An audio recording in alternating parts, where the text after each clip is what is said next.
오늘 말씀은 계속해서 우리가 그 사도 바울의 그 고린도 교회를 향한 사랑하는 마음을 알 수 있어요. 여러분, 사랑하게 되면 나타나는 특징이 있어요. 뭔지 아세요? 관심이 있는 거예요. 그죠? 관심이 있는 거예요. 사랑하게 되면 저 사람은 왜 저렇게 앉아있지? 저 사람 왜 저런 핀을 꽂았을까? 왜 저 사람은 저런 음식을 먹을까? 왜 저 사람은 저럴까? 그게 다 관심이 있는 거예요.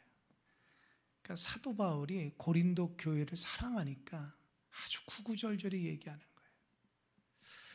저는 이렇게 사도 바울을 만난 적이 없지만 사도 바울이 말하는 이 성경을 통해서 참 사도 바울이 꼼꼼한 사람이고 사도 바울이 정말 사랑이 많았구나. 저는 영화에서 잠깐 사도 바울의 모습을 본 적이 있지 사도 바울을 사실 본 적이 없잖아요. 근데 이 성경을 통해서 사도 바울의 성품과 사도 바울의 마음을 잘 알 수 있는데 저는 성경을 이제 꼼꼼하게 보니까 이 사도 바울이 그 마음을 조금 헤아릴 것 같아요. 참 사도 바울은요 사랑이 많은 하나님의 종이었어요. 고린도 교회를 1년 반 동안 사역하다가 떠났지만 남의 교회라 생각하지 않고 그 고린도 교회가 믿음 안에 바로 서지 못하고 분란이 일어나니까 안타까운 마음으로 편지를 쓴 게 고린도 전서의 말씀 아닙니까? 그러니까 부모가 자식에게 글을 써서 얘기하듯이 그런 마음으로 정말 사랑하는 마음으로 막 글을 쓰는 거예요. 여러분 지난 시간 기억하십니까? 사도 바울이 뭐라고 얘기했는지 기억 하나도 안 나죠. 4장 1절 한번 보세요. 4장 1절. 4장 1절 한번 읽어볼까요? 다 같이 한번 시작.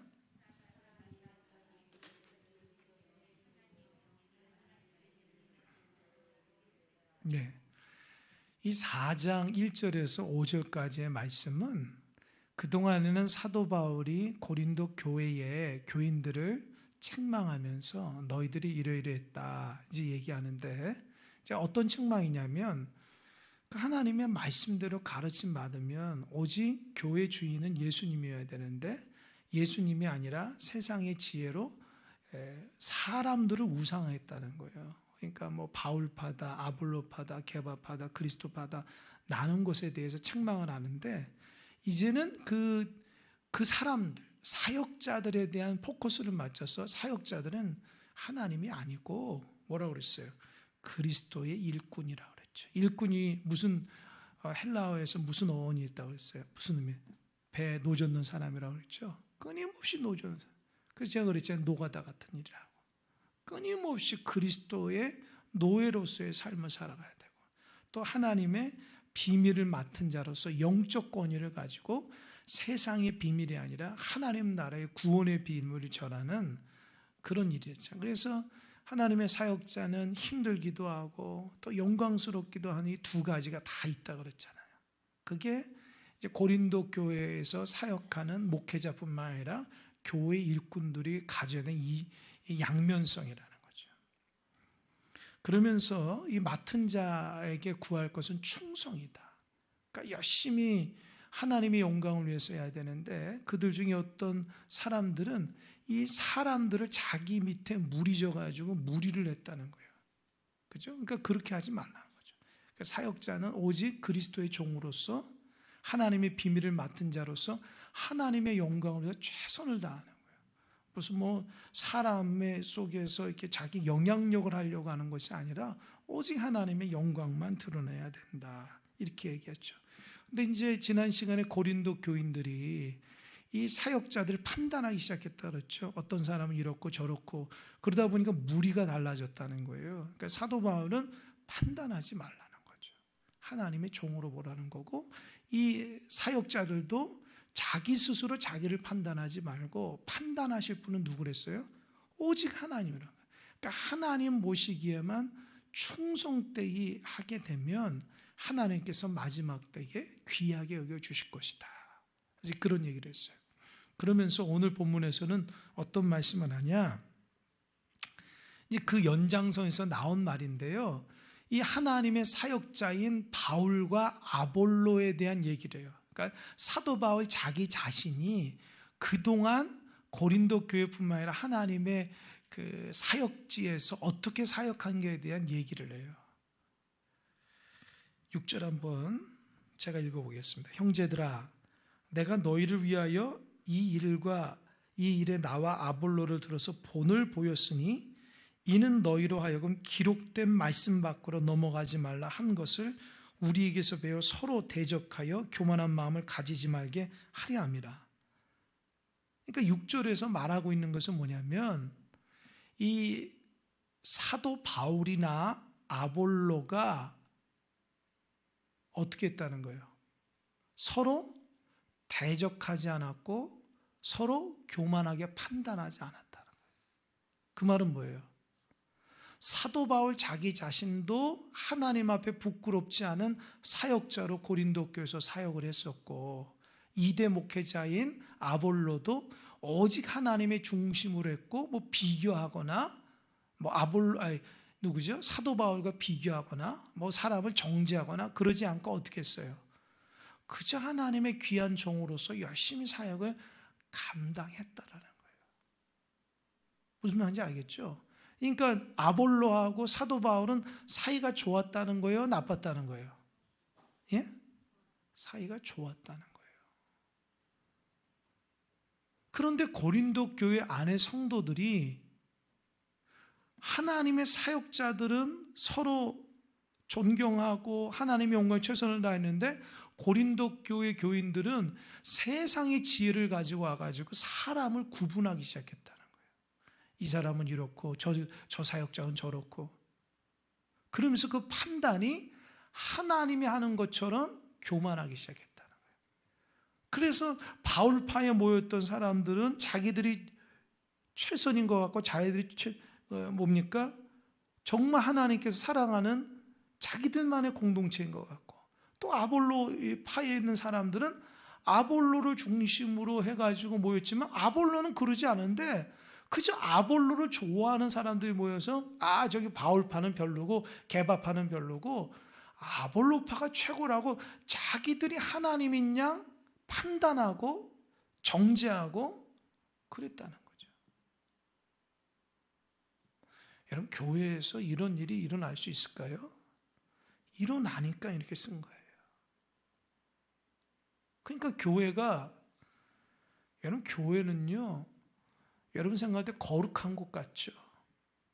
거룩한 곳이지만요, 목회자를 비롯해서 모든 성도는 죄인들이 모인 곳이에요. 그거 아셔야 돼요. 교인들이 죄인이라고요.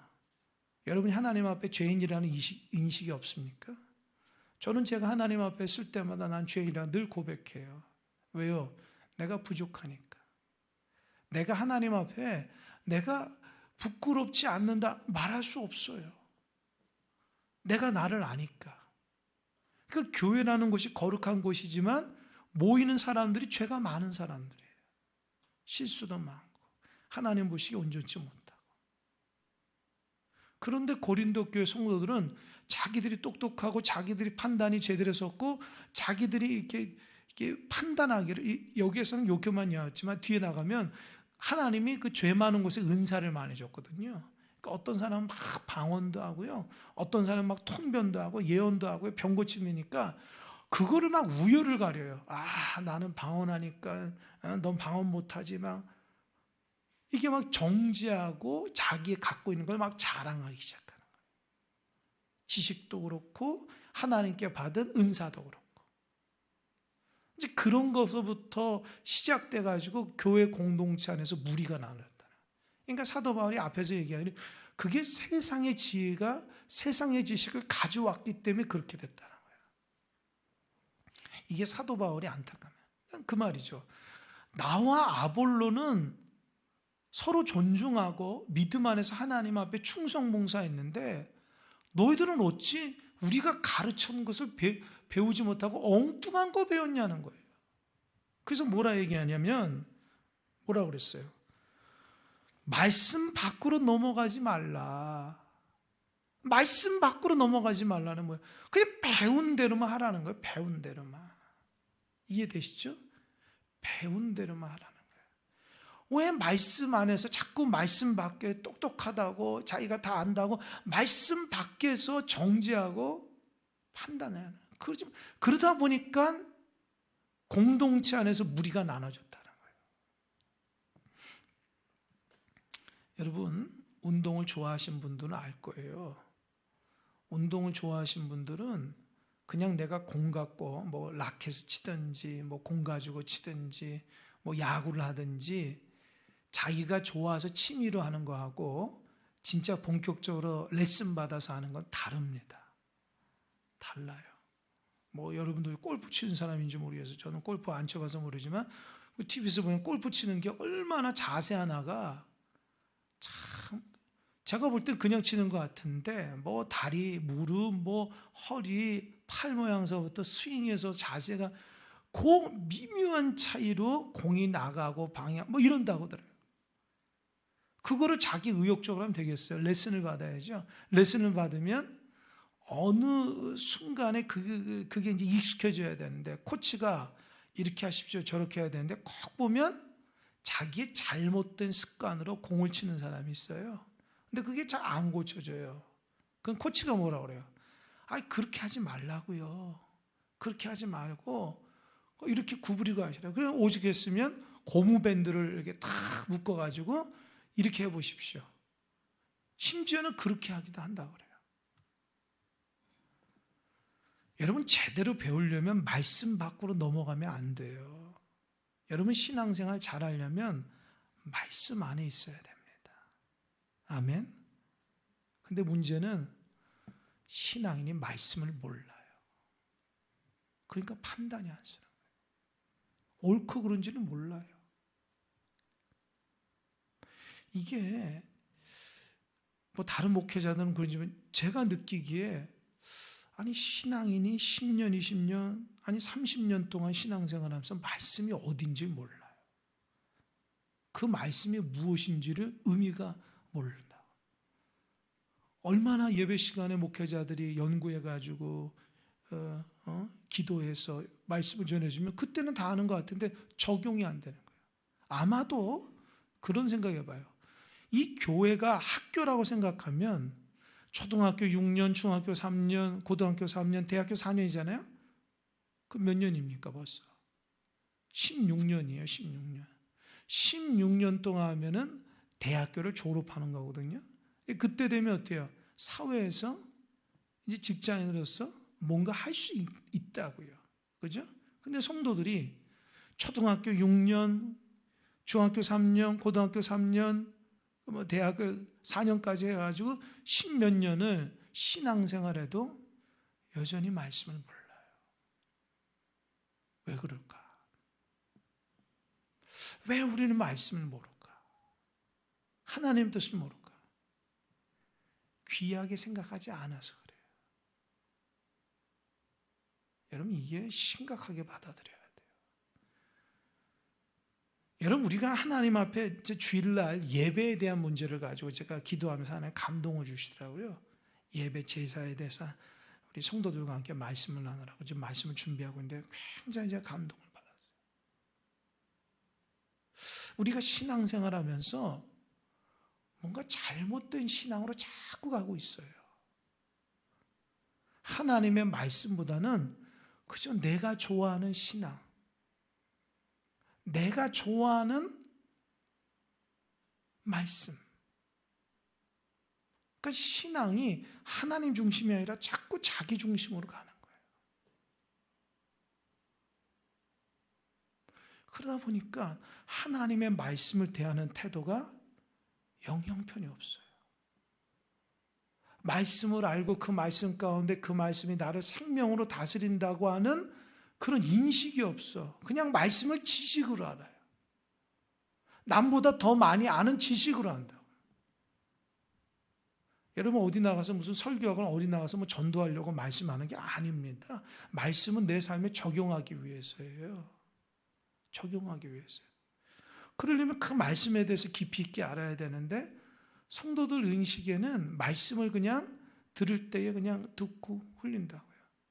그 말씀의 시간들이 굉장히 내 어떤 인생의 문제, 내가 고통받고 힘들어하고 방황하고 그런 문제가 해결되는 말씀이 아니라 그냥 듣기 좋은 말씀으로.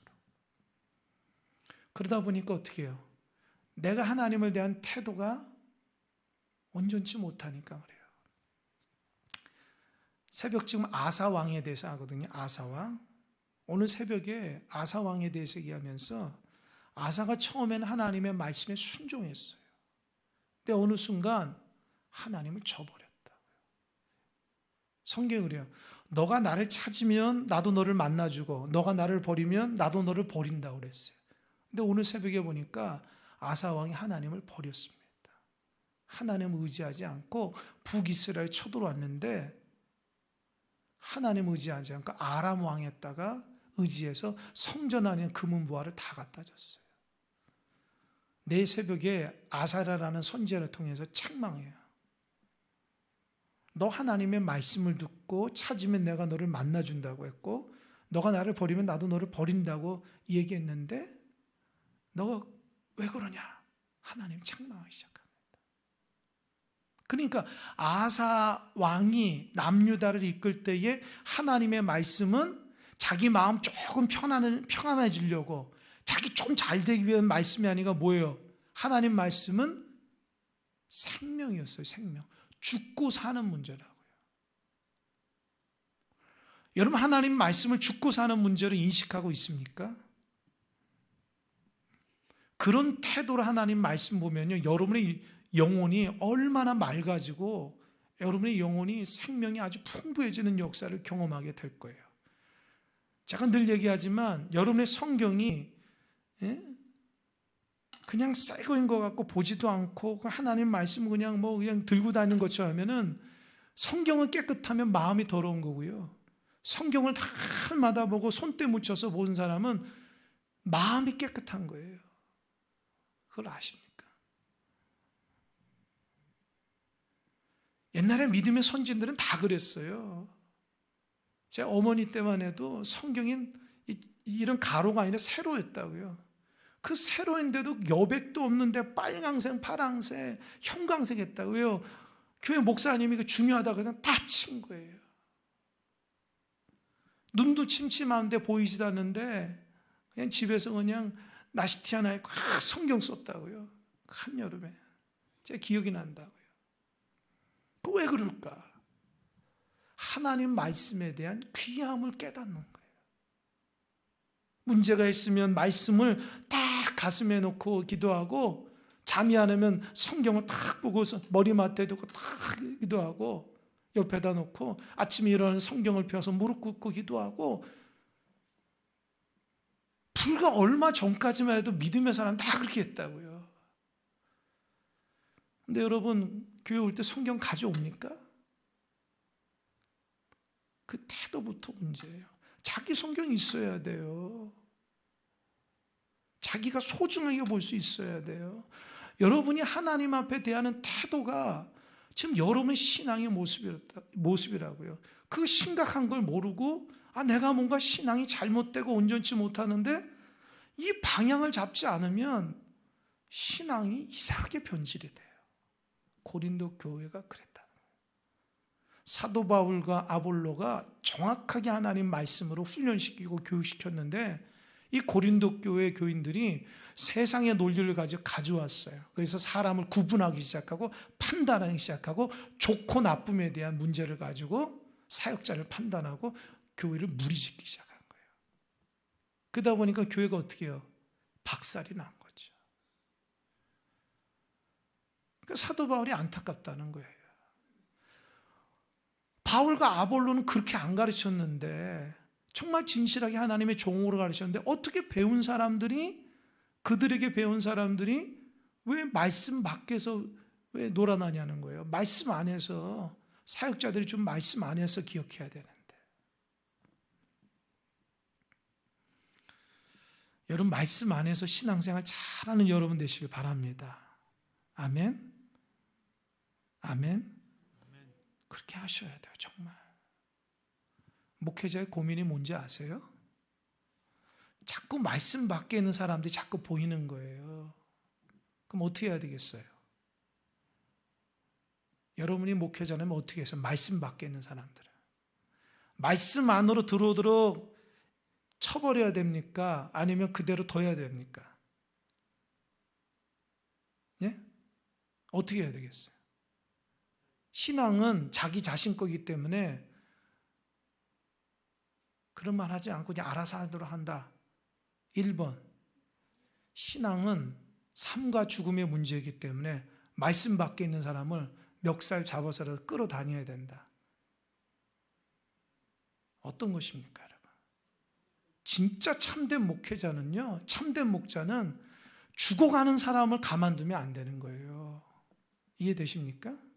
물에 빠져 죽어가는데 어이구 어떡하냐, 빠져간다 빨리 나와. 이게 되겠어요?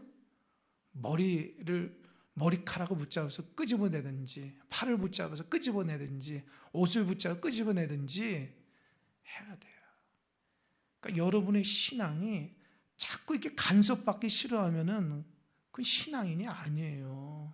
여러분 그거 아셔야 돼요. 여러분 신앙이 얼마나 신앙생활 잘하는지 모르지만 여러분이 신앙생활을 잘한다고 착각하면 안 돼요. 왠지 아십니까? 우리는 늘 부족한 거예요. 하나님의 목회자를 세우고 주변에 믿음의 사람 세운 이유가 뭘까요? 우리에게 바른 길을 걸어가도록 인도하는 거예요. 자꾸 우리는 교만한다고요. 내가 이 정도 하면 신앙생활, 누가 그러냐고. 하나님은 그렇게 안 해요. 하나님은 너 마음을 다하고 목숨을 다하고 뜻을 다하고 힘을 다하고 주 너희 하나님을 사랑하라 그랬어요. 여러분 마음과 뜻과 정성과 목숨 다하는 것이면 최선이거든요. 그 기준에 합당한 사람이 있습니까? 그러니까 조금 했다고 만족하면 안 돼요. 하나님 사랑은 다함이 없어요. 늘 하나님을 사랑하는 마음으로 살아가야 되지 우리가 바른 믿음의 삶을 살아가는 거예요.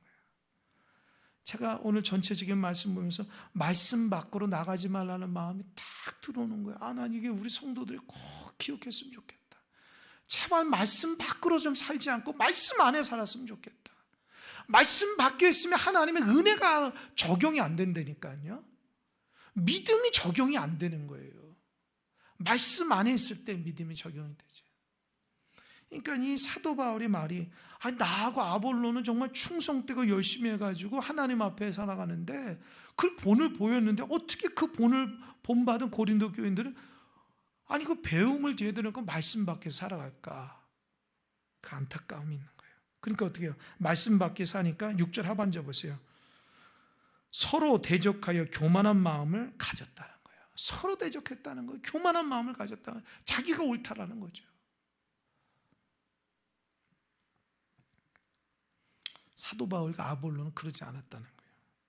7절 한번 읽어볼까요? 7절 시작. 누가 너를 남달리 구별하였느냐? 내게 있는 것 중에 받지 아니한 것이 무엇이냐? 내가 받았은즉 어찌하여 받지 아니한 것 같이 자랑하느냐? 예. 누가 너를 남달리 구별해? 너희들 누구한테 복음을 드렸냐는 거예요. 너에게 있는 것 중에 안 받은 것 있냐? 하나님의 은혜로 너희가 구원의 백성이 되지 않았느냐? 지금 그 말이죠. 그런데 어찌하여 받지 않은 것 같이 자랑하느냐? 어찌하여 복음을 받지 않은 것처럼 세상 사람처럼 자랑하고 정죄하고 심판하냐는 거예요. 하나님의 복음을 받은 사람들이 서로를 사랑하고 귀하게 여기고 하나님 말씀 안에서 주님의 길을 걸어가야 되는데 하나님 말씀 받고 구원받은 백성이 되었는데 서로 정죄하고 대적하고 세상 사람보다 더 못한 사람이 되어버렸다는 거예요. 사도 바울의 마음을 아시겠죠?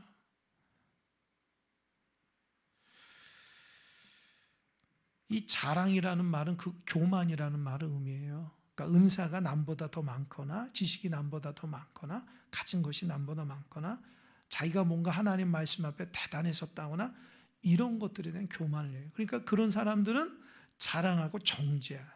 그러니까 정죄하기 시작하니까 무리가 나눠진 거예요. 그렇게 하지 말라는 거죠. 우리 모두 다 부족하니까 하나님 말씀 안에서 존중하고 사랑하고 함께 믿음의 길을 걸어가야 한다는 걸 사도 바울의 말씀입니다. 그러니까 8절은 보세요. 사실 비꼬는 거예요. 역설절이라고요. 8절 보면 너희가 이미 배부르며 이미 풍성하며 우리 없이도 왕이 되었도다. 우리가 너희와 함께 왕노릇하기 위해 참으로 너희와 왕이 되기를 원하노라. 이게 뭐냐? 아니, 너희는 이미 다 배부른 것처럼 이미 풍성한 것처럼 우리 없이도 다 잘 되는 것처럼 그렇게 신앙적으로 완벽하다고 생각하지. 그런데 그렇게 무리를 짓냐? 그렇게 하나님의 판단 안에 서로를 사랑하고 믿음 하는 것에 대적하고 정죄하고 교만하냐? 역설을 얘기하는 거예요. 여러분, 사도 바울의 마음이 얼마나 안타깝습니까? 얼마나 안타까워요. 그러니까 제가 이 말씀을 이렇게 묵상하면서 이 안타까움에 대한 말을 묵상하면서 제가 중학교 2학년 때 제가 여러분들한테 한 번 정도 얘기한 것 같아요. 제 중학교 2학년 때 선생님이 기술 선생님인데 이름도 양 무슨 선생님인데 그 선생님이 굉장히 그 이제 중학교 때 제가 다닐 중학교 때는 그 중간고사 기말고사 보면은 시험을 봐가지고 1등하거나 1등, 2등한 반은 이 편말을 걸어줬어요. 참 그때는 그랬어요. 지금 그런 거 없지만 그러니까 거기에 대한 욕심이 굉장히 강한 거예요. 그러니까 선생님이 그러니까 공부 열심히 하라가 그때는 이제 막 마음껏 때리던 선생님 시절이기 때문에 근데 애들이 개구장 이제 공부를 안 해요. 그러니까 한 번은 화가 나가지고 이 영어 그 한 뭐 몇 페이지 한 뭐 50페이지를 다 적고 다 외워오라는 거예요. 외우지 못한 사람은 뭐라 그랬지 한 10번을 적어오라는 거예요. 근데 하루 동안에 그렇게 한 거예요. 그러니까 선생님이 화가 나서 이것들 공부를 안 하니까 한번 당해봐라. 나 이렇게 한번 야단하면 쳐냈다. 이제 그런 의도였던 것 같아요. 그러니까 저도 그냥 열심히 쓰고 근데 그래서 내가 이거를 외울까 아니면 쓸까. 이제 어차피 제 머릿속에는 이게 밤새워서 10번을 못 쓰게 생긴 거예요. 그러니까 근데 외우는 건 또 힘들잖아요. 그래서 그냥 외워보자 한번. 그래서 어차피 맞을 거 외워보자. 쓰는 거는 손으로 쓰는 거고 외우는 건 자기 머리로 하는 거니까 남는 거니까 막 했어요. 그러니까 또 한 반 정도는 외우겠더라고요. 어떻게 또 이렇게 하다 보니까. 그리고 갔는데 선생님 그런 거야. 그 다음날 종례 시간에 이거 10번 쓴 사람 그러니까 10번 쓰거나 외운 사람만 앉아있고 다 나가라는 거예요. 한 사람도 없이 다 나가죠. 다 엎드려 뻗쳐가지고. 그러니까 선생님이 속상해가지고 때리더라고요. 시큰 때리지만 선생님이 그러는 거예요. 내가 너희들 이거 못할 줄 알았다. 알면서도 시킨 것은 그래도 한번 해보자. 한번 해보자. 한번 도전해보자. 노력해보자. 우리 반이 이번에 뭐 기말고사 잘해가지고 좋은 성적 거둬보자. 그것이 너를 위한 것도 아니냐. 그러니까 그 애들이 그 진짜 그때는 순수했어요. 그래 한번 해보자. 그 정말 1등은 아니고 2등을 했던 것 같아요. 기말고사 때. 제가 이 말씀을 준비하면서 선생님의 그 마음이 좀 느껴지는 거예요. 그러니까 잘하고 싶고 정말 가르친 애들이 잘 성장해서 가르친 대로 좀 열심히 했으면 좋겠다는 거예요. 이 사도 바울도 마찬가지예요.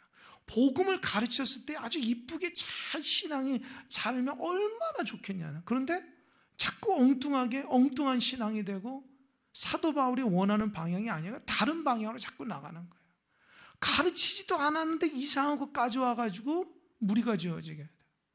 사도 바울은 겸손했는데 아니 교인들은 교만하고 서로를 대적하고 사도 바울은 정죄하지 않는데 교인들은 서로 정죄하기 시작하는 거예요. 그러니까 그들이 하나님처럼 다 하는 것처럼 배불렀다는 거예요. 그런데 진짜 하나님 안에서 배불렀으면 좋겠다는 거예요. 그냥 인간적이 아니고 너 만족감이 아니라 정말 하나님 안에서 풍성하게 배불렀으면 좋겠다. 그것이 지금 8절의 말씀이라는 거예요. 그러면서 솔직하게 9절서부터는 너희들이 정말 하나님 안에서 진짜 신앙인 되려면 남보다 더 높아지고 남보다 더 많이 알고 남보다 더 이렇게 뭔가 다 판단하는 그 위치가 아니라, 사실은 사도 바울을 비롯한 모든 사람들은 엄청난 고난을 당했다는 거예요. 그 말이 뭐냐?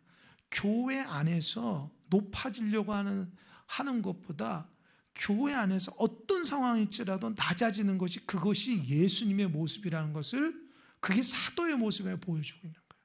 9절 한번 보세요.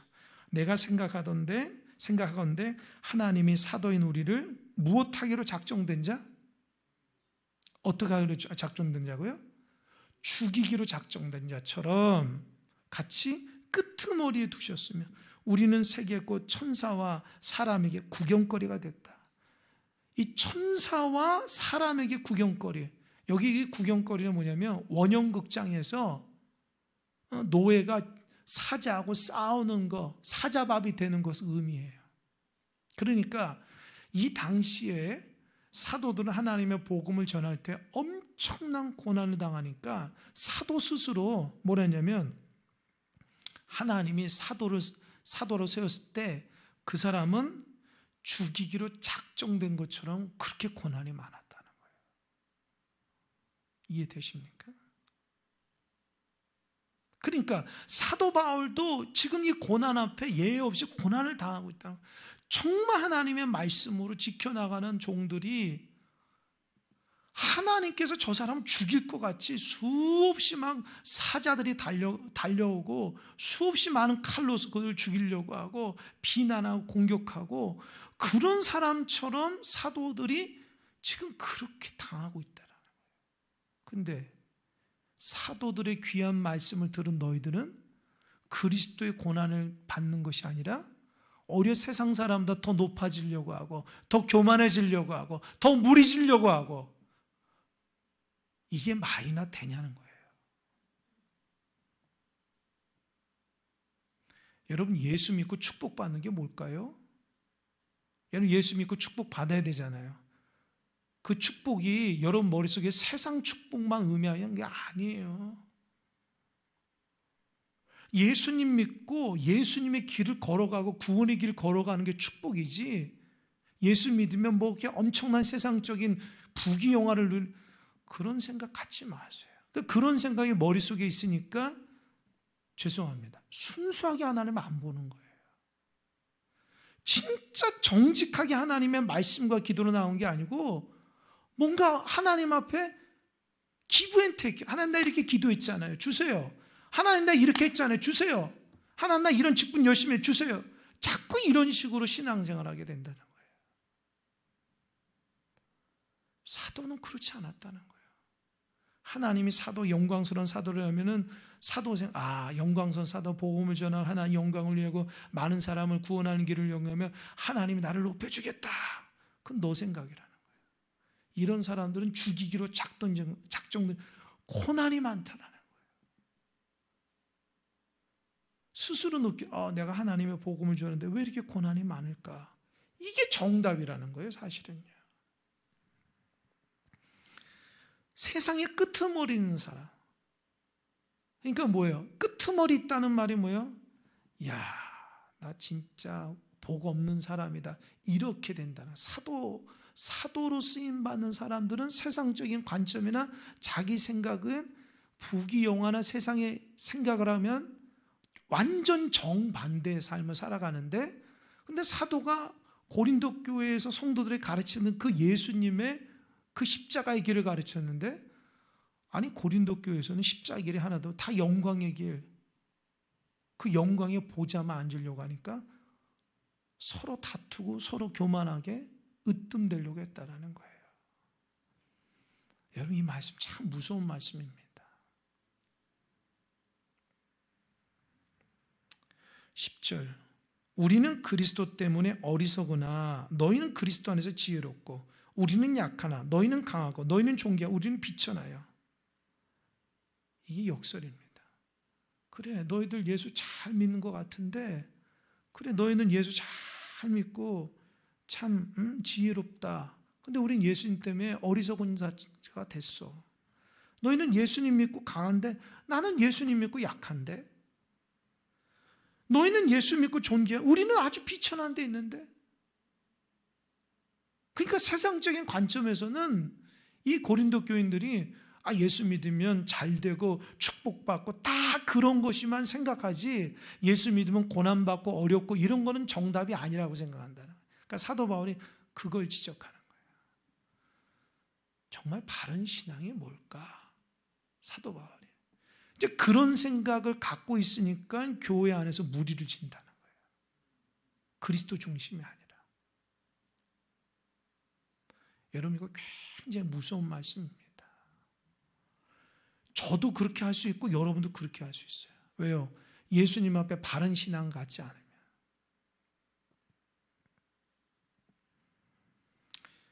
그러니까 예수 믿으면 구원받고 축복받는 게 맞아요. 근데 그 축복이 우리가 생각하는 축복이 뛰어넘는 축복이지, 내가 자꾸 세상적인 축복만 바라보면 안 돼요. 여러분, 하나님이 그런 사람들을 축복 주시겠어? 솔직히? 하나님의 마음을 다하거나 성품을 다하거나 힘을 다하고 주님 사랑하지 않는데 그런 축복을 주시겠어요? 뭐 줄 수도 있겠죠. 근데 그것이 무슨 평안으로 오겠습니까? 이 말씀 보면 사도 바울의 말을 들어보세요. 나는 예수 믿으면서 오늘날까지 고생하고 오늘날까지 욕먹고 오늘날까지 이렇게 고통스러운데, 너희들 예수 믿으면서 그렇게 잘났다는 사람들이 무리를 짓고 교만하게 하나님 앞에 반대의 삶을 살아가니 이게 부끄럽다는 거예요. 이해되시죠? 아니, 예수 믿으면 평안하고 하나 되고 믿음으로 하나 돼야 되는데 왜 예수 믿는 사람이 무리를 짓고 대적하고 교만하냐는 거예요. 사도 바울이 그거 지적하는 거예요. 11절, 바로 이 시각까지 우리가 줄이고 목마름이 헐벗고 매맞으며 정처가 없고 또 수고하여 친히 손으로 일을 하며 모욕을 당한 즉 축복하고 박해를 받은 즉 참고 비방을 받은 즉 권면하니 우리가 지금까지 세상에 더러운 것과 만물의 찌꺼기 같이 되었도다. 여러분, 이 말을요 집에 가서 곰곰이 생각해 봐요. 이 정말 눈물이 날 일이에요. 사도 바울이 예수님 믿고 완전히 다른 삶을 살았잖아요. 예수 믿기 전에는 으뜸이었다고요. 으뜸이었다고. 율법의 으뜸이고 남보다 이렇게 높은 사람이었다고요. 바리새인들도 사도 바울을 당해낼 수가 없었어요. 근데 예수 믿고 저 밑바닥에서 고생하기 시작해요. 듣지 못했던 욕을 들어보고요, 받지 못했던 고통을 당해보고 감옥에도 갇혀보고 매도 맞아보고. 사도 바울은 예수 믿기 전에 그런 거 경험도 못 해봤어요. 근데 예수 믿고 나서 수없이 일상화됐어요. 일상화돼. 복음 전하가 돌에 맞아서 기절하기도 하죠. 오해받아서 감옥에도 가기도 하죠. 유대인들이 사도 바울을 죽이려고 곳곳마다 따라와가지고 사도 바울을 죽이기 전까지는 밥 먹지도 않고 식음을 전폐한 40명이나 있을 정도로 자객이 40명을 칼 가지고 사도 바울을 죽이려고 곳곳마다 있는 그런 일도 있었다고요. 솔직히 저나 여러분이 있었으면 신앙생활 포기한다고요. 여러분, 잘 들으시기 바랍니다. 그렇게 신앙생활하기 한 사람 있으면 포기할 거야 아마. 뭐 예수 믿는 게 뭐 이래, 축복도 없이 고난이네. 그러니까 저와 여러분 부끄러운 줄 알아야 돼요. 사도 바울 앞에 조금만 고난해도 뭐 고난도 아니지만, 사도 바울 입장 고난도 아닌데 고난이라 생각한다고요. 얼마나 믿음이 약하면 깐난애기처럼 그렇게.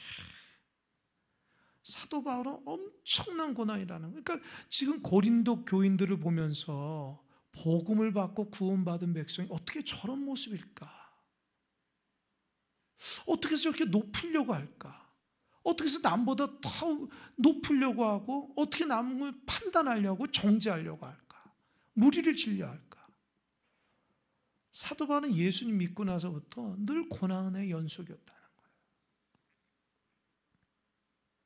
그러니까 고린도 교회 안에서 바울파라 하는 사람들이 교만하게 하고 아볼로파 사람들이 교만하게 하고 그리스도파 게바파 사람들이 자기가 잘났다고 저 사람은 틀렸다고 하는 그들을 보면서 웃기지 말라는 거예요.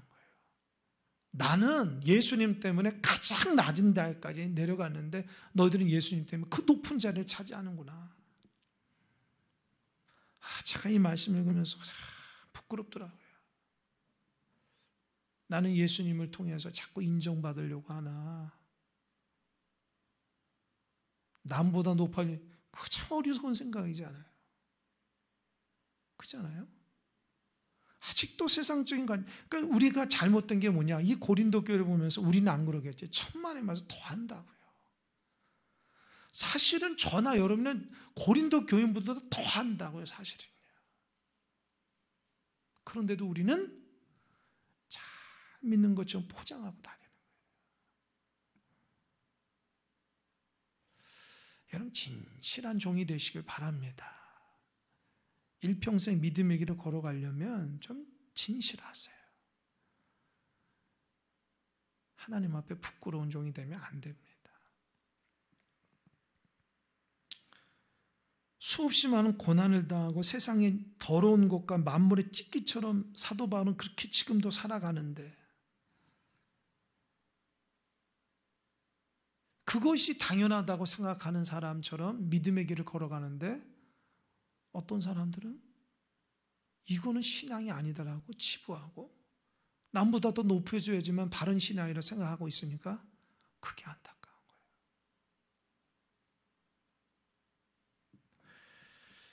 여러분들 겸손하시기 바랍니다.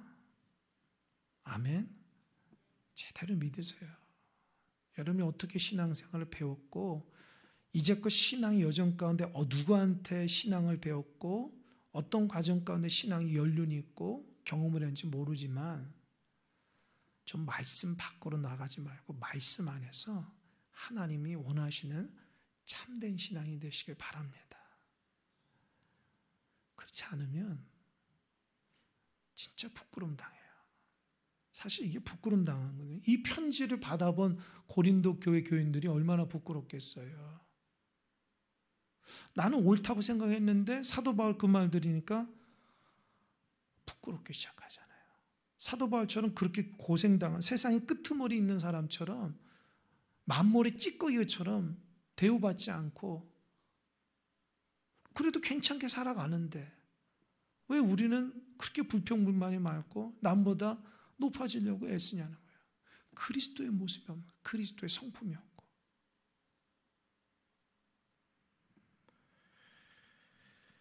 남 얘기하는 거 제 자신 얘기도 마찬가지 하는 거예요.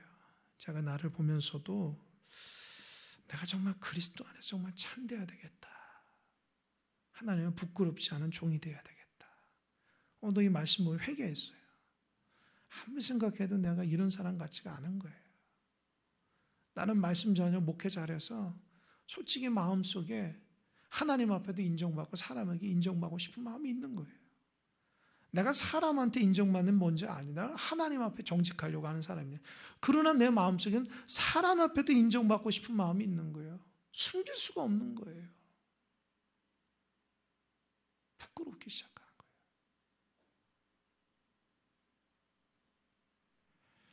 어디 가면 목회자 하면 교회가 얼마 되느냐, 규모가 있느냐.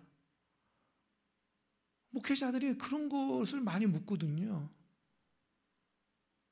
그러니까 저도 그들한테 나 우리 교회는 이렇고 속으로 좀 자랑하고 싶은 부분도 있으면 좋겠다는 생각이 나도 모르게 드는 거죠. 근데 이게 하나님 원하시는 게 아닌데도 막 그런 마음이 드는 거예요.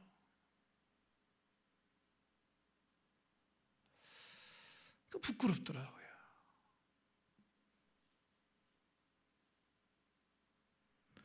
목회자들이 하나님의 중심 가운데 살아가고 교회의 믿음의 종들, 장로님, 권사의 안수사들이 믿음에 바로 서서 하나님의 관점을 바라봐요. 그렇지 않고. 그러니까 하나님이 참 답답하시겠다. 나를 볼 때도 이런데. 그러니까 우리가 정말 이렇게 참된 믿음이 뭔지를 알고 고민하면서 살아가야 되는데 그런 게 없는 거예요. 그러다 보니까 연륜은 쌓이죠. 교회 직분이 있죠. 그 직분 따라 자기가 신앙이 있는 걸 착각한다고요.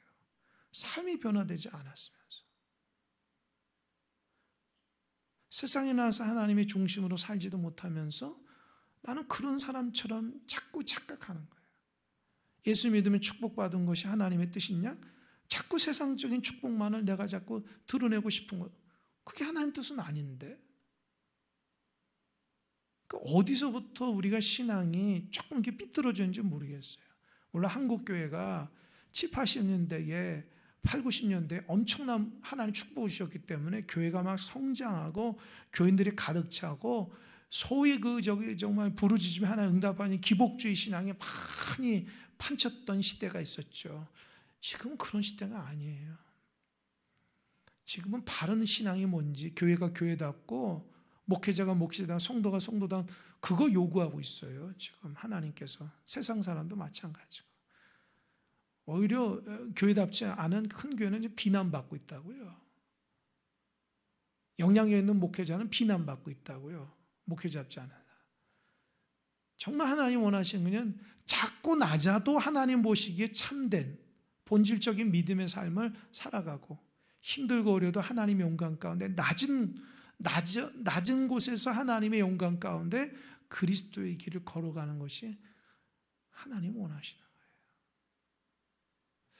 여러분, 그런 생각을 좀 가지고 신앙생활을 했으면 좋겠어요. 그러면 큰사랑교회가 정말 하나님 보시기에 더 행복한 공동체가 될 것입니다. 제발 세상적인 관점으로 보지 마세요. 세상적인 관점은 그냥 내려놓고 교회는 교회 관점으로, 하나의 은혜의 관점으로. 어떻게 하면 더 잘 섬길까? 어떻게 하면 잘 위해 줄까? 어떻게 하면은 그리스도 안에서 하나 될까? 하나님 기뻐하는 것이 뭐지? 이런 관점을 가지고 살아가야 돼요. 그래야지 그게 하나님 원하시는 겁니다. 네. 끝나라고 지금 연락 왔어요. 기도하겠습니다.